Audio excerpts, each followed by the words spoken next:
नमस्कार, मैं हूं रविंद्र कुमार और मैं रविंद्र इंस्टीट्यूट ऑफ एजुकेशन में आप सभी का स्वागत करता हूं।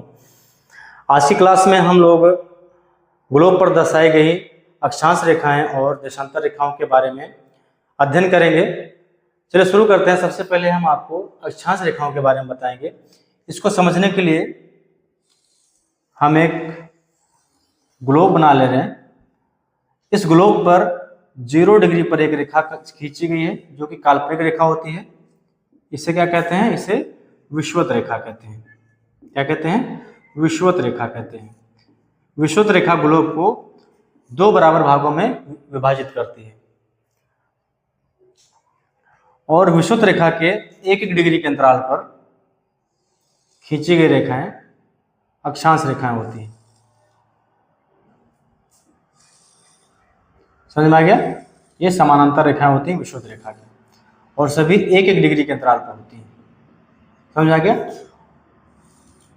ये उत्तर भाग है, इसे इसलिए उत्तरी अक्षांश रेखाएं कहते हैं और ठीक इसी तरह विषुवत रेखा के नीचे वाले भाग को दक्षिणी भाग कहते हैं और दक्षिणी भाग में भी विषुवत रेखा के समानांतर 1-1 डिग्री के अंतराल पर रेखाएं खींची गई हैं। उन रेखाओं को दक्षिणी अक्षांश रेखाएं कहते हैं। समझ में आ गया? ये भी सभी रेखाएं 1-1 डिग्री के अंतराल पर होती हैं, विषुवत रेखा के समानांतर रेखाएं। और यहाँ पर एक ध्रुव होता है जिसे उत्तरी ध्रुव कहते हैं क्योंकि ये उत्तर दिशा की ओर है और यहाँ पर दक्षिणी ध्रुव है। समझ में आ गया? उत्तर ध्रुव से विषुवत रेखा पर एक अगर हम कोण खींचते हैं तो 90 डिग्री का कोण तैयार होता है और दक्षिण दिशा की ओर भी खींचेंगे तो यहाँ पर भी 90 डिग्री का कोण तैयार होता है। और हम 90 डिग्री के कोण पर अगर 1-1 डिग्री के अंतराल पर रेखाएं खींचेंगे, समानांतर रेखाएं विषुवत रेखा के, तो कुल कितनी रेखाएं खींचेंगे? कुल 90 रेखाएं खींचेंगे। तो उत्तर दिशा में 90 उत्तरी अक्षांश रेखाएं हो गई और दक्षिण दिशा में भी 90 दक्षिणी अक्षांश रेखाएं हो गई। समझ में आ गया? तो ये थी अक्षांश रेखाएं। अब जान लेते हैं देशांतर रेखाएं क्या होती हैं। देशांतर रेखाओं को समझने के लिए भी हमें एक डायग्राम बनाना पड़ेगा। बना लेते हैं डायग्राम। ये ग्लोब मान ले रहे हैं और ये उत्तरी ध्रुव यहां पर हो गया और ठीक उसी तरह नीचे दक्षिणी ध्रुव हो गया। समझ में आ गया? उत्तर ध्रुव से दक्षिण ध्रुव की ओर खींची गई